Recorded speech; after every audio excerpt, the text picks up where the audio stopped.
न्यायालयों की आज युवा के जिला प्रधान भाई मनिंदर पुनिया बनाए गए हैं और इन्होंने अपनी कार्यकारिणी घोषित किया है। हल्का के 5 हल्का प्रधान बनाए गए हैं और अपनी पूरी 31 की कार्यकारिणी घोषित की गई है। आगे की रणनीति पार्टी को आगे बढ़ाने का काम करेंगे। आने वाला समय 2025 के अंदर जो आज हमारी जो रैली है रोहतक के अंदर 25 सितंबर की, उसको हम युवाओं से मीटिंग हुई है, इससे चर्चा हुई है और ये हर गांव में जाएंगे, अपनी मीटिंग को सफल बनाने के लिए लोगों से बातचीत करेंगे। जो पुराने बुजुर्ग हैं हमारे, जिससे चौधरी देवीलाल जी ने मान सम्मान दिया था 100 रुपए की पेंशन शुरू करने से, उनके बीच में जाएंगे। उनकी पुण्यतिथि है जिसको हम बड़ी धूमधाम से मनाने का काम करते हैं और ज्यादा से ज्यादा जो एक कहते हैं रैली नहीं, इसको रेला करने का काम करेंगे। तो लगातार देखा जाता है कि एक्टिव मोड में नजर आ रही है। क्या लगता है कि आने वाले जो इलेक्शन है आप देखो युवा साथ जुड़ते जा रहे हैं। जिस दिन से आप ये मान के चलो इलेक्शन के बाद लोग बीजेपी से दुखी आ चुके हैं। आने वाला समय इंडियन नेशनल लोकदल पार्टी का है। पहले इन्होंने कहते थे भी कांग्रेस आएगी, कितने धूमधाम से कहते भी कांग्रेस आएगी। कांग्रेस में हर बार जुतियों में दाल बढ़ती रही है, ये एक दूसरे की टांग खींचते रहते हैं। इनका कोई नेता नहीं है। हमारा एक नेता है चौधरी अभय सिंह चौटाला जी, जिसने कह दिया वो करके दिखाते हैं, जिसने जो आदेश दे दिए हम उसके आज्ञा का पालन करते हैं। आने वाला समय चौधरी अभय सिंह चौटाला जी का होगा।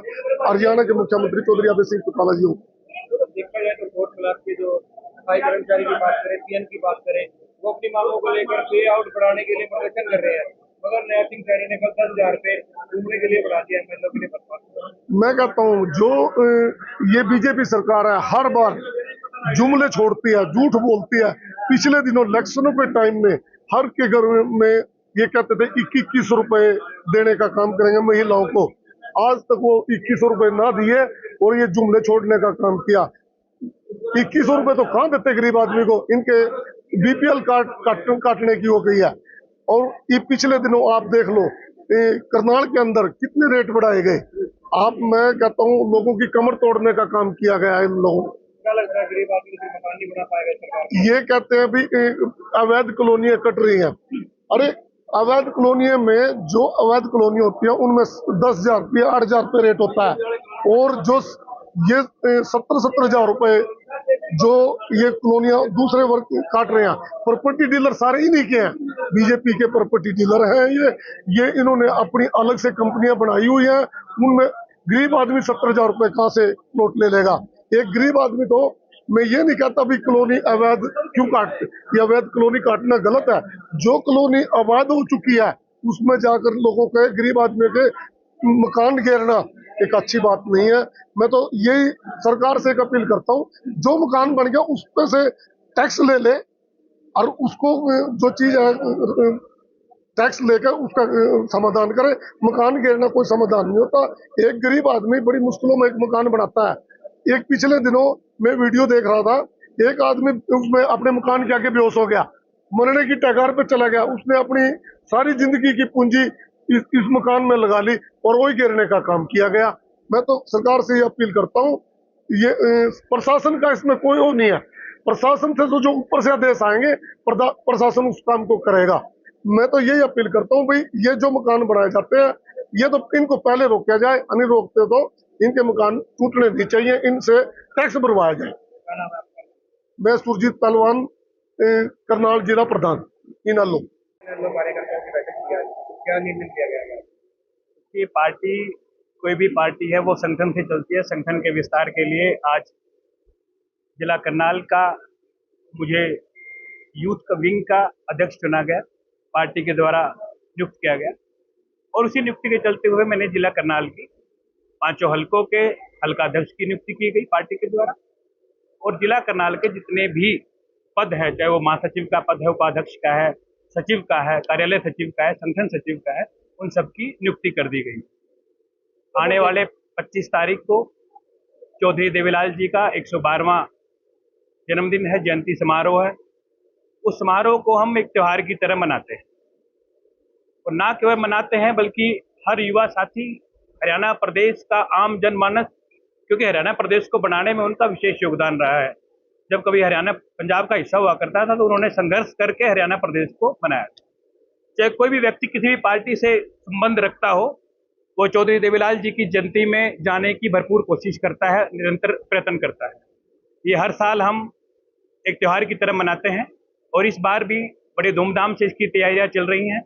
हम गांव स्तर पर जाकर, हल्का स्तर पर जाकर, ब्लॉक स्तर पर जाकर, बूथ स्तर पर, गली गली, मोहल्ले मोहल्ले जाकर अपने युवा साथियों से भी, जनता से भी संपर्क करेंगे और उन्हें इस डेट को अवगत कराएंगे कि फला तारीख को जी चौधरी देवीलाल जी की जयंती है, रोहतक में है। अब की बात स्पेशल बात यह है कि रोहतक हमने क्यों चुना। रोहतक वहाँ के लोगों की रिक्वेस्ट पे चुना गया। वो लोग चाहते हैं कि बदलाव हो और रोहतक की पावन धरती से बदलाव हो, एक आगाज हो हरियाणा प्रदेश के लिए। हरियाणा प्रदेश में आगे की राजनीति कैसी होगी, किस प्रकार के समीकरण बनेंगे, 2029 में किसकी सरकार बनेगी, किस और हरियाणा प्रदेश जाएगा, उसके बारे में वहाँ विचार विमर्श किए जाएंगे। बड़े बड़े तमाम देश सदर के नेता वहाँ पहुंचेंगे।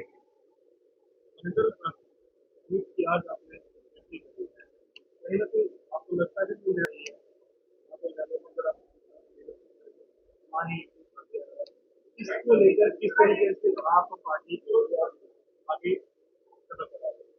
आज जिला करनाल की यूथ की नियुक्ति की गई। आपने कहा कि पार्टी कहीं ना कहीं आपको लगता है कि पिछड़ती जा रही है। ऐसा नहीं है।